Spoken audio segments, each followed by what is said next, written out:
Bueno, en este domingo tan especial y a la espera de los resultados finales, como les decía en la introducción del programa, hemos invitado hoy al economista Valeriano Colque, con quien vamos a estar charlando y vamos a estar analizando, porque el tema económico ha sido eje y clave en la discusión y en el debate de estas elecciones, de estas PASO, porque además los indicadores que se han conocido en estos últimos días no son de los más alentadores. Un dólar que ya sobrepasó los 600 pesos, los índices de pobreza son alarmantes, lo mismo que los niveles de indigencia, casi inéditos para la Argentina.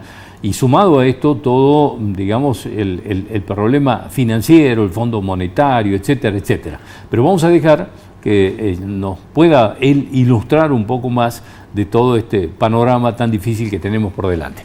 Gracias por estar aquí, gracias por venir. Gracias, querido amigo, estimado. Gracias por la invitación. Al contrario. Bueno, estamos en este domingo tan especial, en estas PASO, con una crisis inédita casi. No, y bueno, esta crisis generalmente en la Argentina, cuando hay elecciones, se produce estos cimbronazos en el dólar por la incertidumbre que hay. Además, en Argentina no tenemos política de Estado, lo cual eso te generaría previsibilidad y confianza hacia adelante. Entonces, al no haber política de Estado, el presidente o el gobierno que viene se dedica a criticar lo anterior y no hace nada. ¿Me explico? Entonces, si hubiera política de Estado como tiene Chile, Perú, Uruguay, cualquiera sea el partido que gane, ideología que tenga, se mantiene en esa política y generaría previsibilidad y confianza hacia las inversiones, que son las que no hace falta. Acá no existe eso, vivimos el día a día. Entonces, estos cimbronazos, ¿qué pasa? La gente que tiene un plazo fijo, que le pagan un 97% de interés, que es la tasa vigente, o algún plus de la tasa real, pero de todas maneras dice, yo se me vence el plazo, saco los pesos, compro dólar, que es el resguardo que siempre tiene el argentino. Y el que tiene plazo fijo en dólares, se le vence y lo saca y lo vende, lo pone en el colchón, porque hoy las reservas son negativas, o sea, casi 10.000 millones de dólares de reserva negativa. ¿Qué quiere decir esto? Esto quiere decir que el Banco Central, al no tener reservas líquidas, utiliza los dólares de los encajes de los depósitos en dólares. Es decir, vos tenés 100 dólares, los llevás al banco tal a depositarlo en caja de ahorro. El banco, por disposición del Banco Central, tiene que separar de esos 100 y dejarlo como una especie de caja para cuando vos los retires tener los dólares para entregártelo. Bueno, esa cajita, que a veces queda en el banco y otra queda en el Banco Central, están utilizando el Banco Central para todo este movimiento que tiene. Además, la deuda... Es decir, si tengo que traducirlo, digamos, a una cosa que impacta es, el Banco Central está utilizando los ahorros en dólares de la gente. Así es. Estamos en 10.000 millones en negativo. Estamos en 10.000 millones. Además, últimamente estamos raspando la olla para ver cuándo, si juntamos la monedita para pagarle al Fondo Monetario. ¿Qué opinas de esta operación con Qatar? Esto de pedirle plata a Qatar para sacar de aquí, para poner allá. Y este es un préstamo de mayor endeudamiento, pero a una tasa mayor, porque el Fondo Monetario es el organismo que más barato te da el crédito, te da al 0,43%. Esto te van a cobrar el 8, el 4, depende, y más con la Argentina, que prácticamente no tenemos una seguridad de qué va a pasar hacia adelante, ni quién va a ser el próximo gobierno. Yo por la duda te cobro una tasa, pero no es un crédito a largo plazo, es para la semana que viene, cuando tenga me pagás.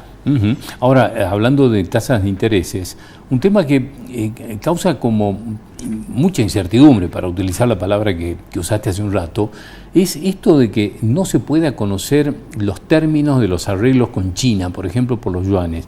No se sabe qué plazos, intereses, nada. ¿Cómo puede ser que una cosa del Estado, que debe ser público, no se pueda conocer? Bueno, es que el gobierno kirchnerista y el populismo son así.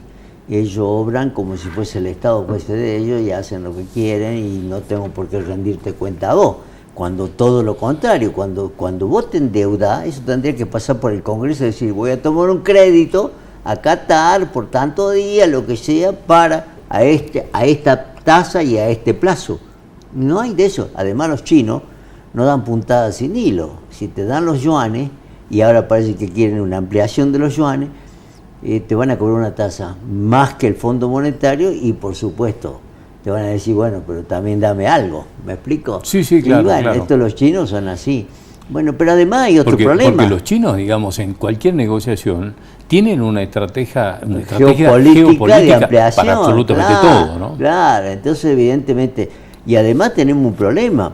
Tenemos un préstamo que nos dio el BIS, que es el Bank International, ¿no es cierto? Seattle, que es un banco que nos dice, yo te presto la plata, dame de garantía el oro que tenés, porque no tengo que más garantizarte, pero vos me lo tenés que pagar. Cuando vos me pagues, yo te devuelvo la garantía del oro, y si no me lo pagás, me quedo con el oro que me diste de garantía. Y eso es lo que está pasando ahora. Hay una frase que resonó muy fuerte, que la dijo Patricia Bullrich en estos últimos días de la campaña. Dijo, si me toca ganar y soy presidenta, voy a ir con las cámaras y quiero mostrarles todo qué hay y cómo recibo las bóvedas del Banco Central. ¿Qué hay hoy? ¿Qué habría hoy en las bóvedas del Banco Central? Lo único que tenemos en el Banco Central es tenemos deudas, LELIQ y otro tipo de bonos. Las LELIQ, que son de endeudamiento del Banco Central, ¿no es cierto? Al emitir billetes, para sacar los billetes de circulación, le obliga a los bancos que tomen LELIQ y le paga la tasa de interés del 97%. ¿Me explico? O sea, digamos, la deuda que tenemos en LELIQ nos cuesta 1 billón de pesos mensuales a esta tasa de interés.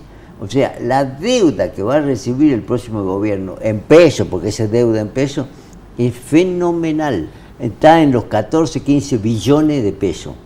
O sea, 15 y 12 cero. Ahora, en este caso, y hablando de las deudas, y lo voy atando con lo que decías al principio, de que los gobiernos van echando la culpa al de atrás, y un tema recurrente, que es por lo menos en el discurso de este gobierno, de Alberto Fernández y ahora prácticamente de Cristina Kirchner y de Sergio Massa, es ese famoso endeudamiento de Macri que nos dejó el ancla, el clavo del Fondo Monetario, etcétera, etcétera. Ahora, desde el otro lado contestan, pero si este es el gobierno que más se endeudó, ¿qué hay de cierto en uno y en otro de los Bueno, de los yo reclamos? te doy un caso.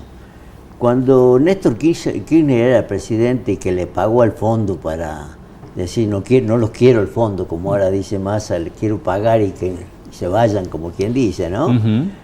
Le pidió plata a Chávez le dio plata al 15% y con eso le pagó al fondo, pero no es porque no lo quieran, para que no lo controlen. Porque el Fondo Monetario, para que se entienda bien... ¿Qué interés se pagaba al fondo en ese momento cuando se decidió empezar a pagar? 4% y el 15%. O sea, se pagaba al fondo el 4% y a Venezuela se le pagaba el 15% que le dio Chávez para cancelar la deuda con el fondo. Pero Venezuela no controlaba. Ah, no, por supuesto.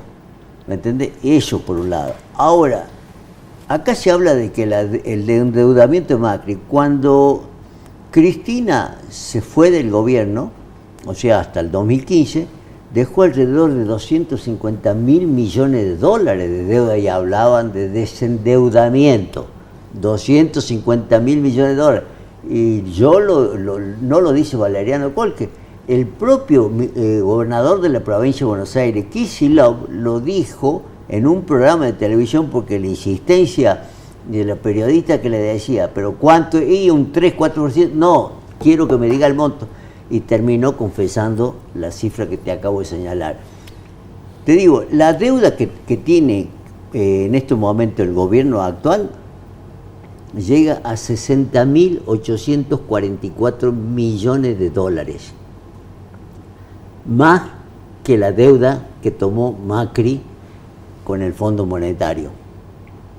60.844 millones de dólares tiene el endeudamiento de este banco. ¿Y dónde fue a parar eso? Escúchame, Macri dejó 12.000 millones de reserva. Hoy tenemos 10.000 millones negativos. O sea que se fueron 22.000 millones de dólares de reserva. Que tampoco se sabe dónde fueron. ¿Me explico? Y además, este endeudamiento de este gobierno, hoy tenemos un endeudamiento total del país de 403.000 millones de dólares. Este endeudamiento este gobierno subió muchísimo el endeudamiento. El problema es que, como vos bien señalabas, que no se sabe lo de China, en este momento tampoco se sabe, lo sabemos por información del Banco Central, por uno se mete en las cuentas del Banco Central y como uno lo conoce el tema, entonces van analizando todos esos temas. Y además, evidentemente tenemos endeudamiento con China, tenemos endeudamiento con Qatar, tenemos endeudamiento con el BIS, tenemos endeudamiento con la corporación de latino que nos prestó plata también para pagar el fondo. Y de eso no se habla. Es que este gobierno nunca se hizo cargo de nada. Nunca se hizo, siempre la culpa, la pandemia, la guerra, la sequía, y los otros países tuvieron pandemia, tuvieron guerra, sequía, y tienen inflación del 3% anual. Bueno, vos mencionabas todos los países vecinos, ¿no? Chile, Uruguay, el mismo Bolivia, Perú, etcétera, Paraguay. Bueno, también sufrieron pandemia, también la guerra, sequía, todo, digamos, pero bueno, no tienen ni déficit del Estado ni la inflación brutal que tienen. Tiene una inflación del 3% anual. Y Brasil tuvo el mes pasado deflación, negativo. Y te doy un dato más, estimado amigo. Perú, desde el 2017 se fueron 5 presidentes prácticamente del 2017. De distintos signos políticos. Sin embargo, la inflación es mucho más baja que la Argentina. ¿Por qué? Porque el Banco Central de Perú es independiente y sigue siendo el mismo presidente, habiendo cambiado los 5 presidentes, el mismo presidente del Banco Central sigue estando ahí. Volvemos a... Cuida la moneda. El Banco Central, una de las funciones básicas del Banco Central es cuidar el peso. Y para eso necesita independencia. Por supuesto. No para financiar los desfasajes ni los déficits del Estado. Bueno, volvemos al principio. Empezabas diciendo, no tenemos política de Estado. No tenemos política de Estado. Además, si vos en tu casa ganás 10 y gastas 20, en algún momento vas a tener un problema grave. ¿Por qué? Porque no va a haber quien te financie el otro día y bueno, vas a tener que sentarte y decir, señor, venga toda la familia, se terminó la salida a los fines de semana, no podemos salir esto por un tanto tiempo hasta que ordenemos las cuentas, y eso es lo que tiene que pasar en la Argentina. Acá tiene que haber 3 cosas básicas del gobierno que venga: bajar el déficit a 0, eso te va a permitir eliminarle la emisión monetaria y corregir el tipo de cambio.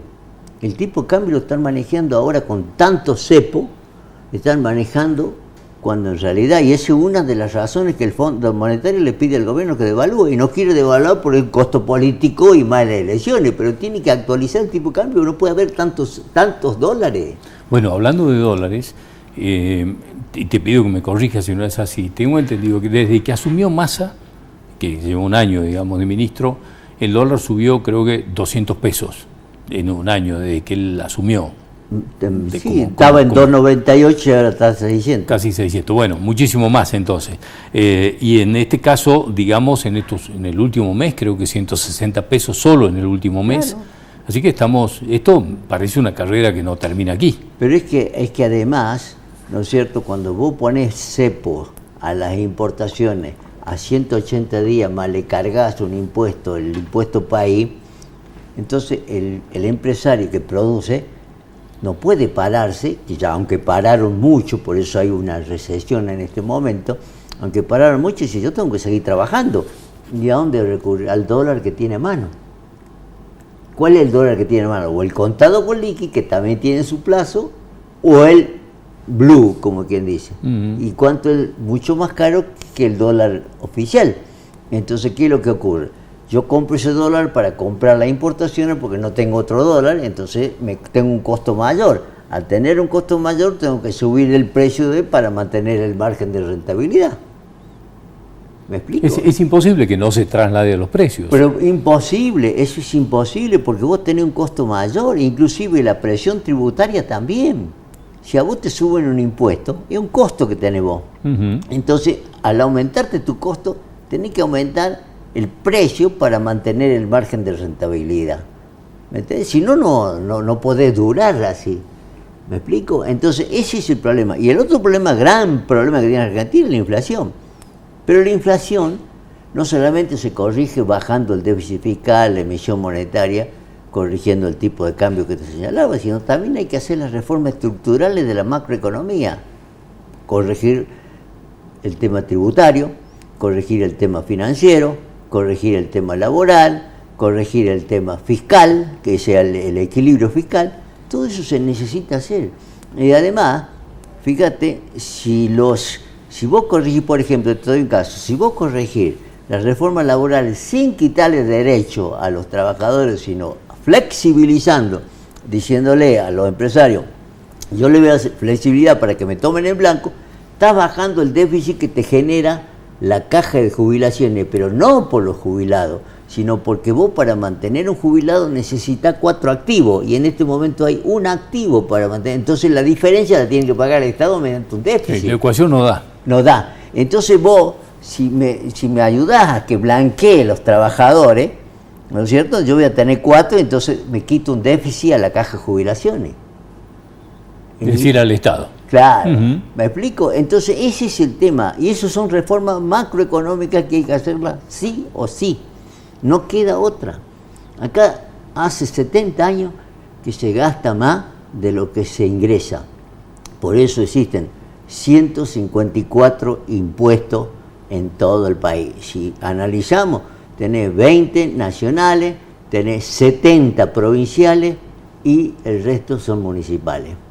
Vos fíjate, cualquier boleta... Esto no existe en ningún país del mundo. Ningún país del mundo. Además, vos te fijas en una boleta de servicio que tengas, tenés impuesto, ingresos brutos de la provincia, tasas de la municipalidad y tenés el IVA nacional. Y una coparticipación que no corresponde y además, absolutamente eso es a nada. otra razón que hay que mejorar la ley de coparticipación, cambiarla. La reforma del año 94 de la Constitución dijo que al 31 de diciembre de 1996 tendría que haber una nueva ley de coparticipación. Estamos a 2023. Casi 30 años y todavía no se toca. ¿Por qué? Porque hay provincias que producen mucho y reciben menos. ¿En beneficio de quién? De aquellas provincias que no producen, ¿me entendés? Porque sí, y que claro. solamente el principal empleador es el Estado y entonces reciben mayor coparticipación. Que son estos feudos Formosa, políticos, ¿no? Todas las provincias del NOA y NE en general. Santiago, Chaco, etcétera. Sí. Formosa recibe el 75% de su presupuesto de coparticipación. Santiago lo mismo, Chaco lo mismo, Tucumán lo mismo. ¿Y cuál es el principal empleador? El Estado. Yo te doy un dato. Desde el 2005 al 2015, en Salta, aumentó el 85% la planta de personal. Entonces, vos tenés cada vez pagas más impuestos, ¿no es cierto? Y cada vez tenés menos servicios y de menor calidad. ¿Cuáles son los principales servicios que presta el Estado? Salud, educación, seguridad. Cada vez tenemos menos. Y estamos pagando cada vez más impuestos. Sí, claro.